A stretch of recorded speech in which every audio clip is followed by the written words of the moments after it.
hali yake ya kiafya kwa kiwango fulani haiko vizuri. Kwa kawaida alikuwa ana uwezo wa kuzunguka kwenye mazoezi kwa siku, alikuwa anasema kwamba anazunguka raundi 50 kwa mazoezi ya kuzunguka, lakini sasa anazunguka raundi 20 peke yake kwa sababu ya maumivu makubwa ya nyonga na maeneo mengine ya nchi.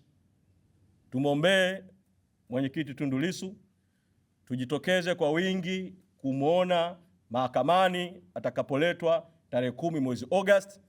Lakini ufumbuzi wa jambo hili ni rahisi sana, wala hakuna sababu ya kupoteza muda wa mahakama na kupoteza muda wa Watanzania mahakamani. Ni mkurugenzi wa mashtaka tu kufanya kama kile alichokifanya wakati mwaka 2021 mpaka 2022 aliyekuwa mwenyekiti wetu wakati huo mwenyekiti Freeman Mbowe alipobambikiwa kesi ya ugaidi, akawa gerezani kwa miezi. Baadaye ukweli na hekima ikatawala, kesi ikafutwa.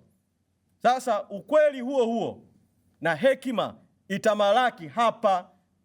Tusiendelee kuzungumza chochote bila kwanza kesi ya mwenyekiti Tundu Lissu kufutwa, awe huru. Tukae vikao kama chama, tujipange kwenda mbele. Asanteni sana.